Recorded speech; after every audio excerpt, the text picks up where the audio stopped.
Listen carefully. Every moment you are making a trade. You're trading discipline for distraction, growth for comfort, progress for pleasure. Your future self is watching, silently judging the choices you make right now. The truth is simple.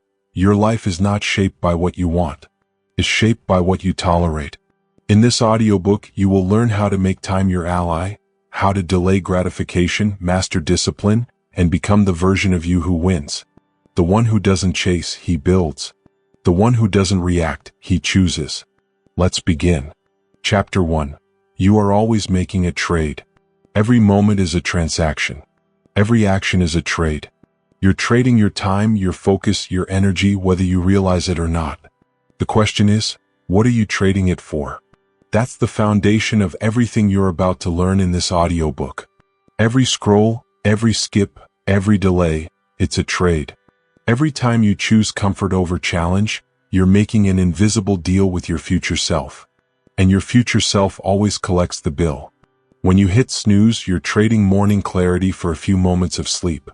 When you avoid a difficult conversation, you're trading short-term peace for long-term confusion.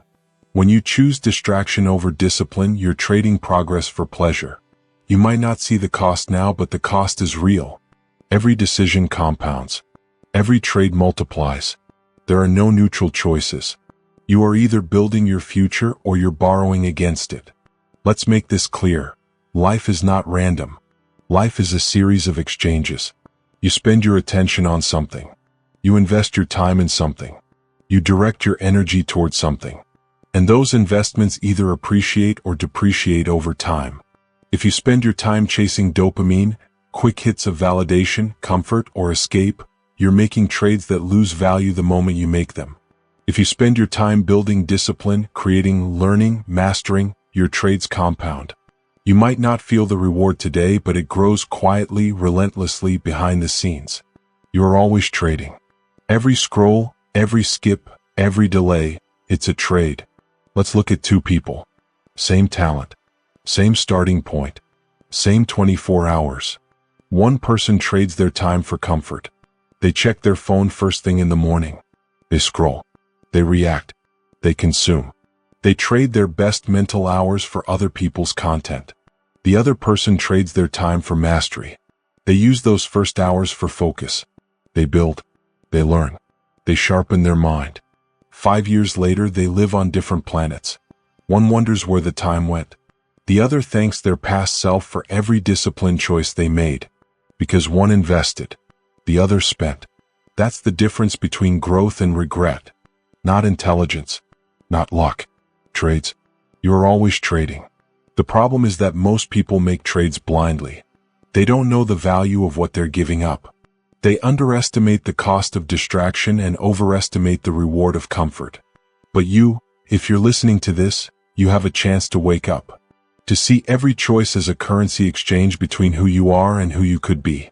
When you start seeing your time as wealth, your focus as gold, your energy as fuel, everything changes. You stop wasting. You start investing. You stop reacting. You start creating. You stop waiting. You start building. That's the key. Awareness turns wasted time into intentional time.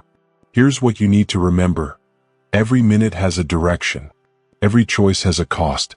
Every trade shapes your trajectory. You can't get time back. You can only decide what to do with what's left. And that's not meant to scare you, it's meant to wake you up. Because the truth is empowering. If every decision is a trade, then you have power in every moment. You can change the trajectory of your life with a single choice, made consistently. The small trades matter most. The decision to read instead of scroll. To prepare instead of procrastinate. To reflect instead of react. These aren't small actions, they're currency exchanges. You're either investing in your growth or spending your potential. You're always trading. Every scroll, every skip, every delay, it's a trade. Here's what most people get wrong. They think success is about massive, dramatic action. It's not. It's about consistent, disciplined trades that compound over time. The person who writes 10 minutes a day ends up with a book. The person who lifts for 30 minutes a day builds a body they're proud of. The person who saves 10% of every paycheck builds financial freedom. Small, smart trades, repeated relentlessly, create transformation. That's how mastery happens. That's how discipline builds. Not through one big moment, but through 1,000 quiet trades that no one sees.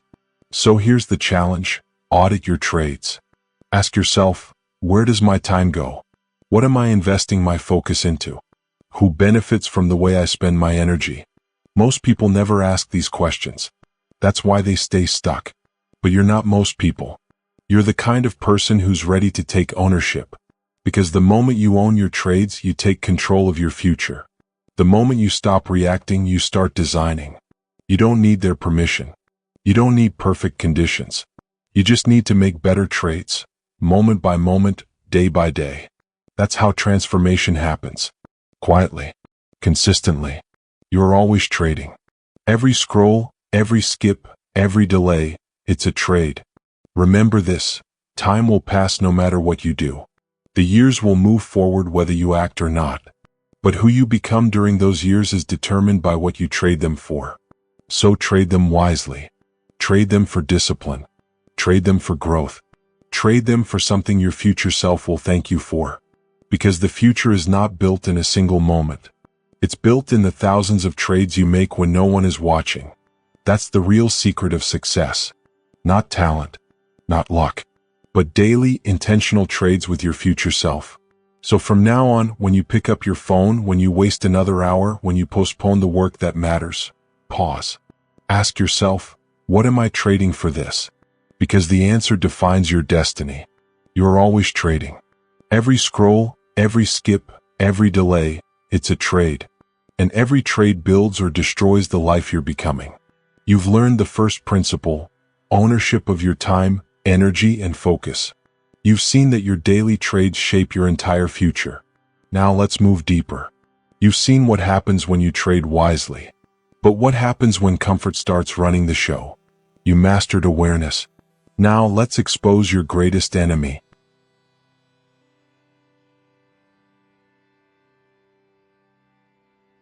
Chapter 2. Comfort is the silent killer. Comfort disguises itself as peace, but it's actually decay. It whispers, "You deserve to rest." It tells you, "You've done enough." But comfort doesn't care about your potential. Comfort only cares about keeping you still. That's the trap. Comfort feels good now. Regret feels worse forever. Comfort isn't your friend, it's your most polite enemy. It doesn't scream at you. It doesn't attack you. It soothes you. Says, "Relax. You've worked hard enough." But while you rest, your edge dulls. While you scroll, your focus fades. While you wait for the right time, your fire goes out. Comfort kills dreams quietly. It doesn't destroy you overnight. It erodes you day by day, one easy choice at a time. That's the danger. It's invisible until it's too late. Comfort feels like peace, but it's really paralysis. Comfort feels like safety, but it's really surrender. Comfort feels like happiness, but it's really hesitation. Comfort feels good now. Regret feels worse forever. Look around you. Every person you admire, athletes, creators, leaders, thinkers, has one thing in common. They all learned how to be uncomfortable. The athlete trains past exhaustion. The entrepreneur risks rejection and failure. The monk sits in silence for hours with his own thoughts. Discomfort isn't their enemy, it's their weapon. They understand something most people don't. Growth doesn't come from ease. It comes from friction. If you want to expand, you must stretch. If you want to rise, you must resist. If you want to lead, you must leave comfort behind. That's the key. Every breakthrough lives on the other side of discomfort. But most people never cross that line. They spend their lives chasing comfort. Comfortable job, comfortable opinions, comfortable routines. And then they wonder why they feel restless. They confuse comfort with fulfillment. But fulfillment is earned through challenge. Meaning is found in struggle. Peace is built through purpose, not through avoidance. You have to understand this. Comfort will lie to you. It will tell you that staying still is safer than moving forward. It will tell you that waiting is smarter than risking.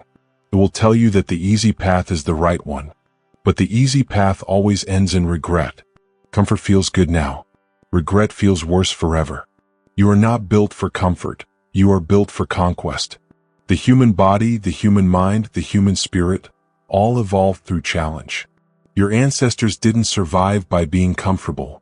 They survived by being adaptable. They faced hunger, storms, uncertainty, and through that struggle they became strong. You carry that same DNA. You're wired for growth. You're wired for pressure. You just forgot because modern life made comfort too easy to find.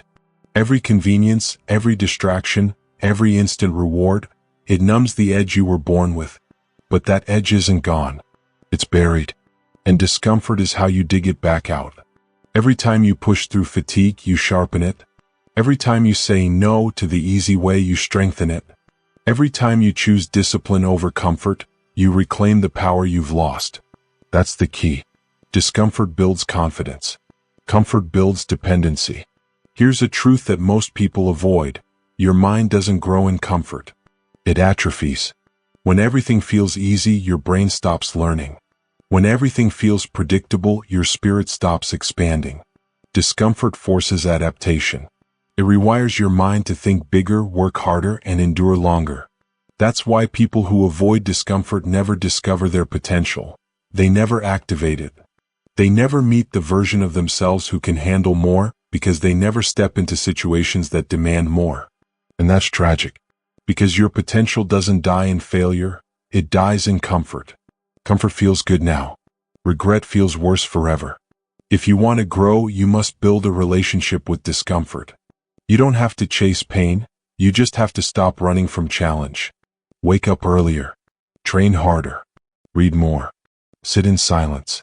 Say no to distractions. Do something every day that makes you slightly uncomfortable. That's how growth compounds. One hard choice becomes a habit. One habit becomes momentum. Momentum becomes transformation. And the best part? The same discomfort that once scared you will one day feel normal. You'll crave it. Because discomfort stops feeling like pain, it starts feeling like progress. That's when you know you're evolving. Comfort feels good now. Regret feels worse forever. Here's how comfort traps you. It gives you short-term relief but long-term pain. You skip the workout, you feel relaxed now but guilty later. You avoid the difficult task. You feel calm now but anxious later. You stay silent when you should speak. You feel safe now but regretful later. Every comfort-driven decision borrows happiness from your future self. And every discomfort-driven decision invests happiness for later. That's the difference between living in the moment and living for the moment. Living in the moment means being fully present in your purpose. Living for the moment means chasing temporary pleasure and sacrificing long-term peace. Don't confuse the two. Comfort feels good now. Regret feels worse forever. You have a choice. Right now, you can keep listening to comfort's voice. Or you can start listening to the quiet voice inside you that says, you're capable of more. You don't need anyone's permission to break out of comfort. You don't need a perfect plan. You just need to take one uncomfortable step today. Wake up earlier. Say no to the thing that wastes your time. Do the work even when you don't feel like it. Because discomfort today is strength tomorrow. And strength tomorrow is freedom forever. That's the trade. Comfort gives you a moment. Discipline gives you a lifetime. So remember this mantra. Comfort feels good now. Regret feels worse forever. Say it until it becomes instinct. Say it every time you want to quit, every time you want to wait, every time you want to stay small. Because comfort will always whisper. It will always tempt you with softness, with safety, with ease. But every time you choose discomfort, you silence that whisper a little more. And eventually you won't hear it at all. You'll only hear progress. You'll only hear purpose. You'll only hear power. That's how warriors are built. Not in comfort, but in resistance. Comfort feels good now. Regret feels worse forever. You've seen the trap. You felt the danger. You understand that comfort is not your friend, it's your slowest enemy. You've learned that every easy choice is a trade that costs your future. Now it's time to weaponize that awareness. Because there's one thing that transforms discomfort into discipline: restraint. You've faced the killer called comfort. Now it's time to learn how to fight back through strength and control. Chapter 3: The Power of Withholding. Power doesn't come from what you take. It comes from what you can hold back. Every time you resist an impulse, you prove something to yourself, that you are stronger than the urge, that you control your mind, not the other way around. That's real power. Every not yet strengthens the I can. Modern life has made resistance rare. Everything you want is one tap away. One click. One swipe. We live in a world that rewards instant gratification. Food, validation, entertainment, comfort. But here's the truth. The easier something is to get, the less valuable it becomes. And the harder something is to earn, the more it transforms you. Withholding is how you create value. It's how you build strength, wealth, and mastery. The moment you say not yet to pleasure, you say yes to power. Every not yet strengthens the I can. Think about it. Financial freedom isn't built on how much you earn. It's built on how much you can withhold. The ability to delay spending is what creates compounding wealth. Fitness isn't built on one great workout. It's built on the ability to withhold the urge to quit, the craving for junk, the desire for comfort. Skill mastery isn't built on talent. It's built on the ability to withhold distraction and stay with the repetition until excellence becomes instinct. Every form of success, every lasting transformation has the same foundation: withholding, restraint, control. Every not yet strengthens the I can. Here's what most people never understand. Instant pleasure is a thief. It steals the energy, focus, and drive that could have built something meaningful. You trade minutes of pleasure for years of potential. You give away your attention, your discipline, your momentum, and you get nothing lasting in return. That's the real cost of indulgence. Not guilt, not shame, loss of control. And when you lose control, you lose power. Power isn't loud. Power is quiet. Power is the person who could but doesn't, who feels the urge but waits, who wants the reward but earns it. That's strength. That's mastery. Every not yet strengthens the I can. Let's be honest. The reason most people never reach their potential isn't lack of talent. It's lack of restraint. They can't delay the hit. They can't pause before reacting. They can't sit in stillness without reaching for something that numbs them. But discipline is built in those pauses. Character is built in those moments between urge and action. Every time you hold the line, you build mental muscle. It's not about perfection. It's about pattern. It's not about suppression. It's about self-direction. You're not punishing yourself when you withhold. You're proving to yourself that you're capable of mastery. Because mastery isn't about doing more. It's about needing less. Every not yet strengthens the I can. Let's make this practical. You want to build wealth? Start by withholding unnecessary spending for 30 days. Track what you would have wasted and invest it instead. You want to build focus? Withhold your phone for the first hour of the day. Don't reach for it. Let your thoughts breathe. You want to build discipline? Withhold comfort. Take a cold shower. Train when you don't feel like it. Do it not because you want to suffer, but because you want to own yourself. Each time you delay the urge, you build proof. Proof that you're capable. Proof that you're in command. Proof that you are no longer a servant to impulse. That proof becomes confidence. And confidence turns into unshakable identity. Every not yet strengthens the I can. Most people think discipline is restriction. It's not. It's freedom. When you can say no to the wrong thing, you can say yes to the right one. When you can withhold, you can choose. Choice is freedom. Without control, you don't have choice. You only have reaction. And reaction is slavery in disguise. You are not meant to be ruled by urges. You are meant to lead them. You are meant to direct them toward something greater than comfort, toward purpose. Withholding is the bridge between the person you are and the person you want to become. Every not yet strengthens the I can. Here's what happens when you practice withholding long enough. Your urges don't disappear, but your relationship with them changes.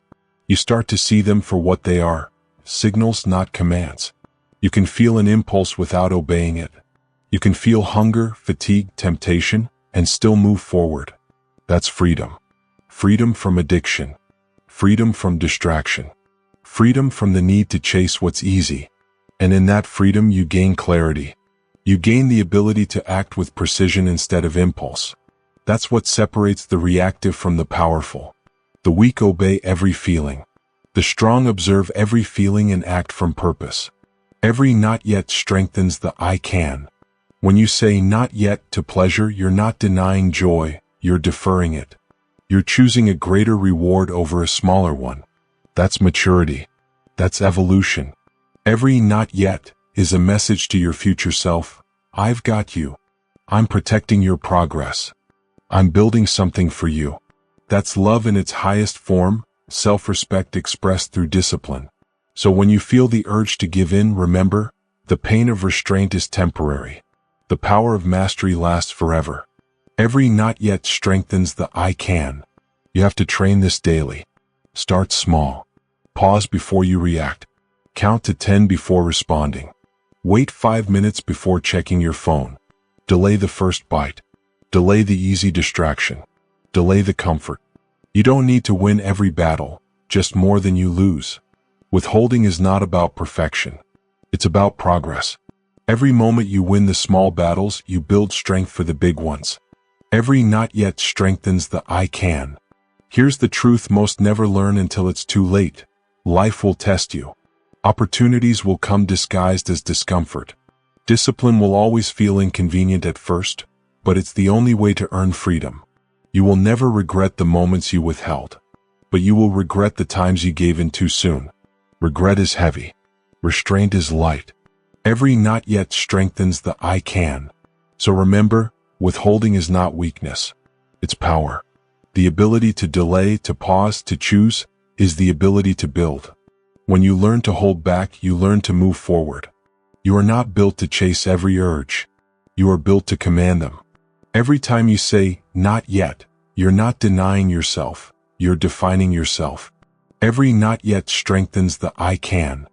You've learned to resist the pull of comfort. You've discovered the power of withholding, the hidden muscle behind every form of mastery. Now it's time to understand how your mind shapes this discipline. You've built control. Next, you'll build capability.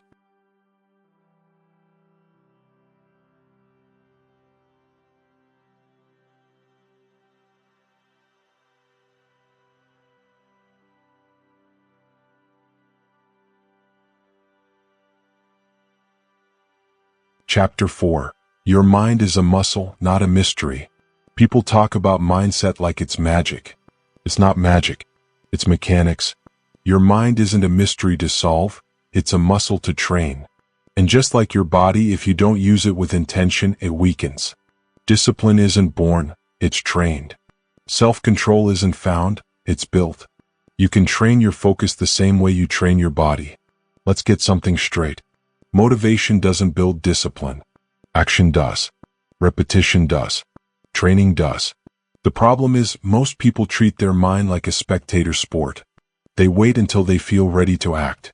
They wait for clarity, for confidence, for inspiration. But that's not how the brain works.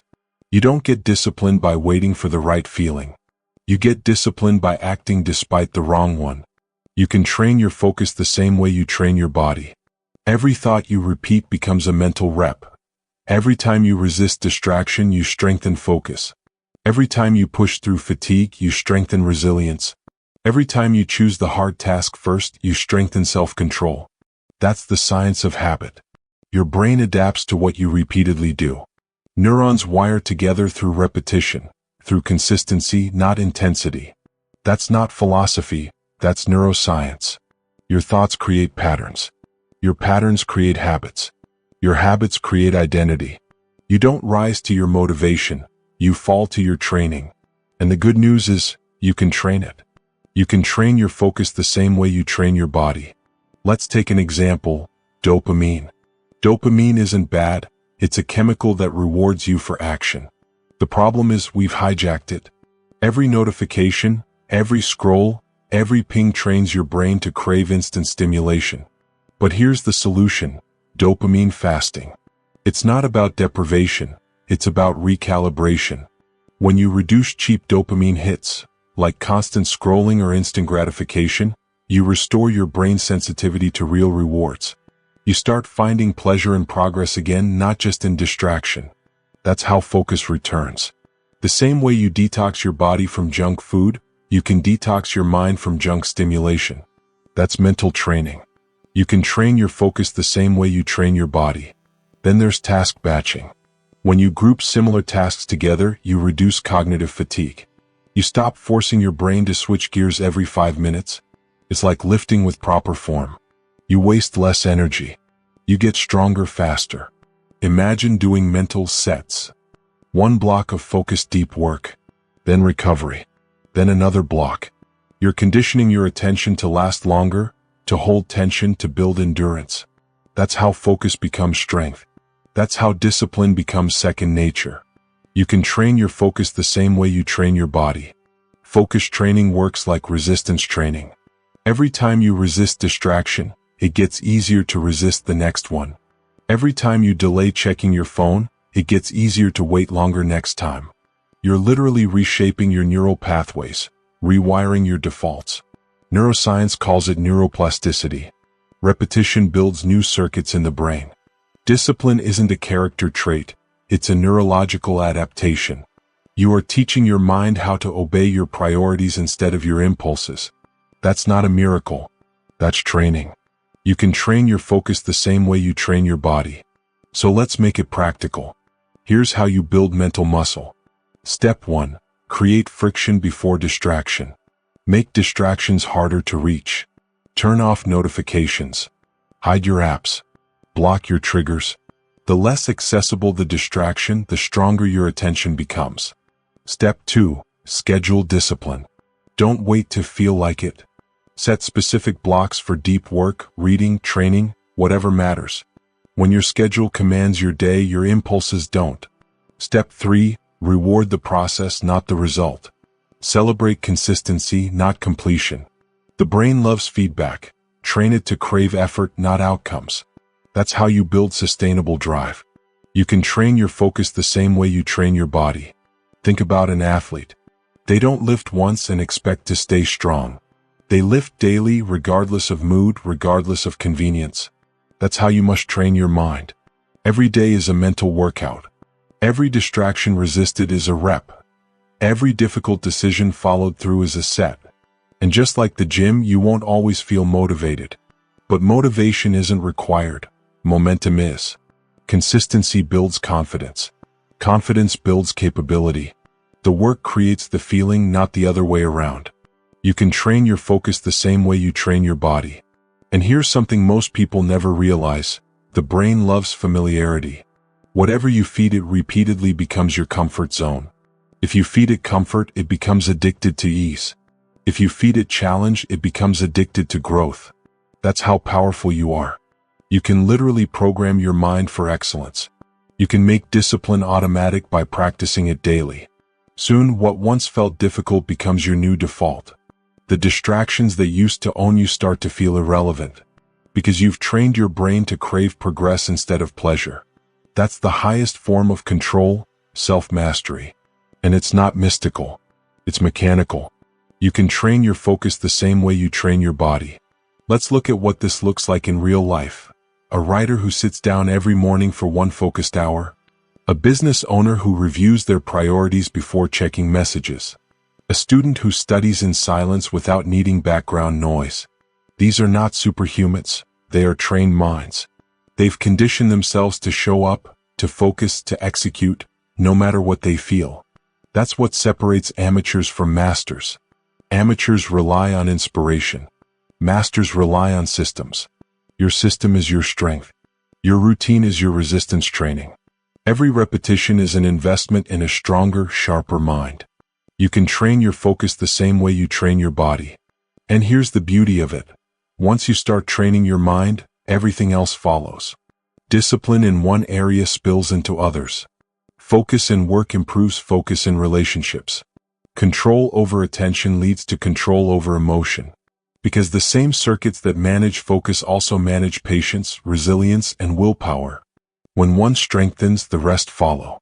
That's why self-control is the foundation of every form of success. When you train your mind, you train your life. You can train your focus the same way you train your body.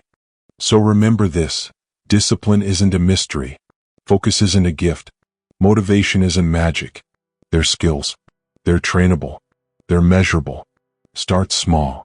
5 minutes of focus, 10 minutes of stillness, 1 hour without distraction. Repeat it again and again. Every repetition reshapes your brain. Every rep makes you mentally stronger. That's not theory, it's biology. You can train your focus the same way you train your body. And when you do, you stop waiting for power. You start becoming it. You've learned how to train your mind. You've learned that discipline is a process, not a mystery. But training alone isn't enough. You need a system that removes emotion from the equation. You've built the muscle. Now it's time to install the system. Chapter 5. Systems over feelings. Emotion is unreliable. Systems create results when motivation fades. Because no matter how inspired you are, feelings will always fluctuate. Systems don't. Motivation is a spark. Systems are the engine. Your feelings are passengers. Your system is the driver. Let's be honest. You've had mornings where you woke up ready to conquer the world, and others where you could barely drag yourself out of bed. That's normal. That's human. But if your progress depends on how you feel, you'll never get far. Feelings are waves. They rise. They fall. Systems are structure. They hold steady. And if you want to win long term, you can't be a slave to your emotions. You need a system that executes, whether you're inspired or not. Your feelings are passengers. Your system is the driver. Think about the difference between amateurs and professionals. Amateurs act when they feel like it. Professionals act because it's scheduled. It's not about excitement. It's about execution. A professional athlete doesn't wait for motivation to train. A CEO doesn't wait for clarity to make decisions. A monk doesn't wait for peace to meditate.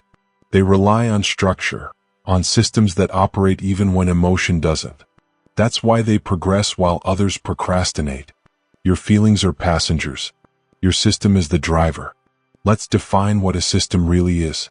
A system is a repeatable set of behaviors that make success inevitable. It's not glamorous. It's not emotional. It's mechanical discipline. It's the daily rhythm that eliminates decision fatigue. When you have a system, you don't negotiate with yourself. You don't ask, do I feel like it? You just follow the plan.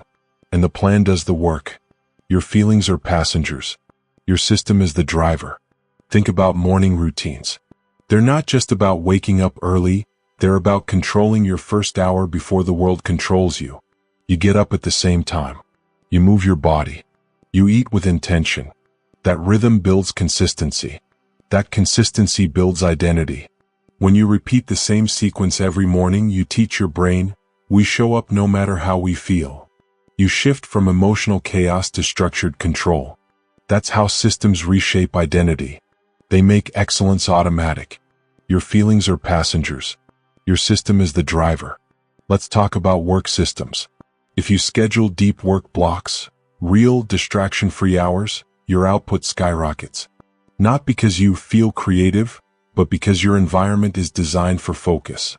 You don't need to fight your impulses. Your schedule fights them for you. That's what systems do. They remove emotion from execution. They create boundaries that keep your goals safe from your moods. When the time block begins, you start. When it ends, you stop. No drama. No debate. Just rhythm. Your feelings are passengers. Your system is the driver.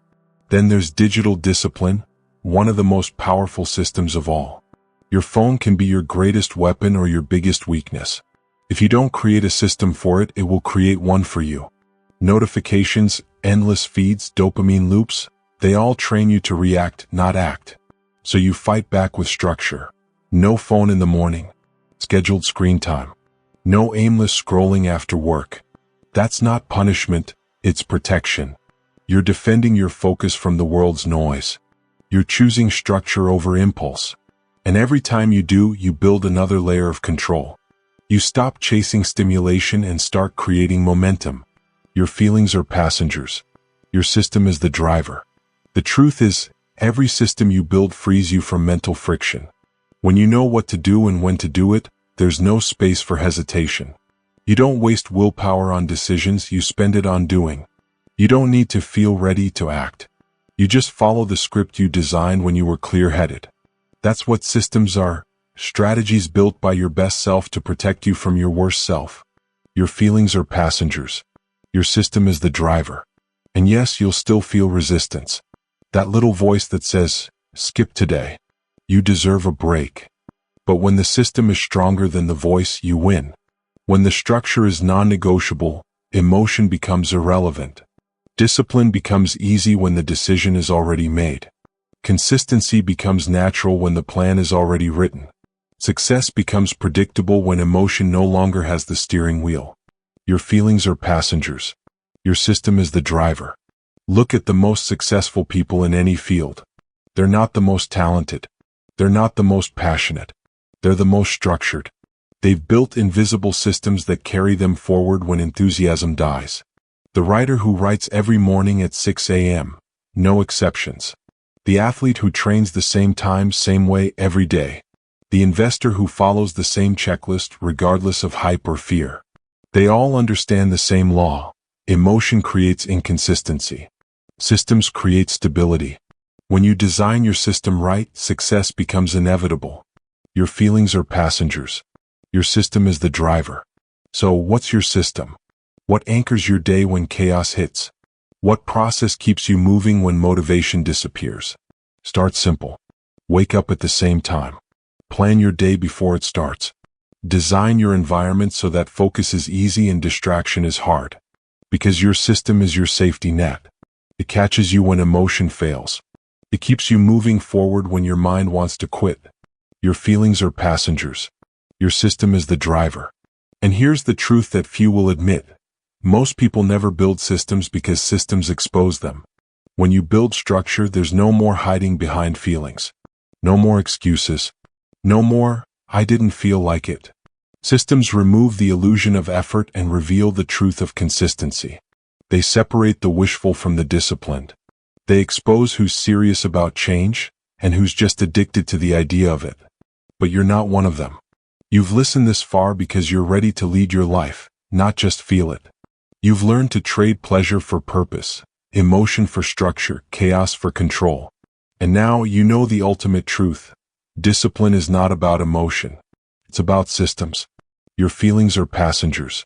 Your system is the driver. You've trained your mind. You've learned to delay gratification, to master your impulses, to value structure over comfort. You've built the foundation of self-mastery. But this chapter, the system chapter, is the key that locks it all in. Because once your systems are set, your future self is safe. You've created a framework that ensures progress, even when you're tired, lost, or uninspired. Your system becomes your autopilot for success.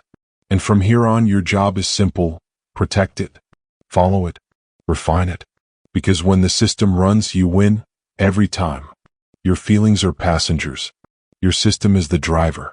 You've built the structure. You've built the strength. Now it's time to bring it all home, to connect every lesson, every discipline, every decision. You've delayed pleasure. You've trained your mind. You've built your system. Now let's talk about the life that system creates. Your future self is watching. Every choice builds or destroys the life you're becoming. Every moment is a vote for who you'll be tomorrow. And whether you realize it or not, your future self is watching. They're watching every scroll, every skipped workout, every time you say, I'll do it later. They're watching when you choose comfort over challenge, distraction over focus, emotion over system. Because the truth is, the future version of you isn't a stranger. It's a direct result of every micro decision you make today. You don't need a prediction to know your future. You're building it right now. With your habits, with your choices, with your discipline, or your lack of it. Your future self is watching. They see the nights you stayed focused when no one was watching. They see the times you resisted the easy option. They see the mornings you got up tired but showed up anyway. They remember the sacrifices you made, the moments of silence, the long hours, the lonely focus. They remember because those moments are the foundation they're standing on. Every act of restraint becomes their freedom. Every small discipline becomes their strength. Every delayed pleasure becomes their peace. Your future self is watching. This is the truth most people never face.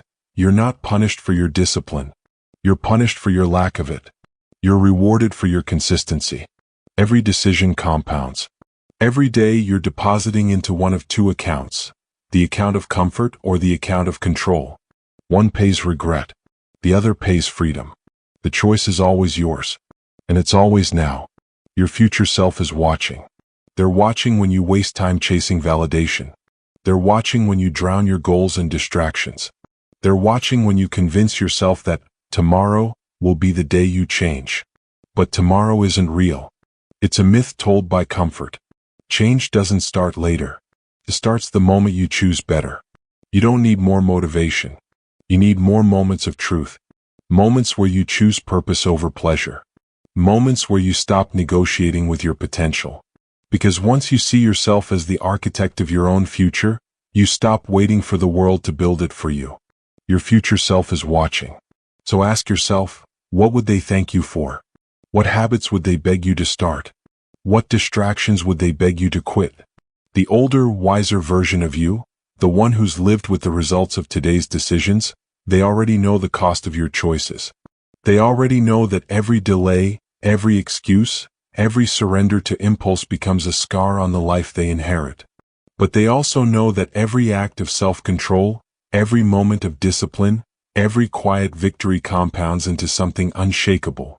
They know that what you build now determines whether they stand tall or kneel in regret. Your future self is watching. You've learned the rules. You've seen how discipline compounds. You've trained your mind. You've built your system. Now the question is simple. Will you live as the master of your habits or as their slave? Will you let emotions drive your life or let systems secure it? Will you choose progress or surrender to comfort? Because the future isn't waiting. It's forming right now behind every small decision you make. You are crafting the version of you that will either thank you or curse you.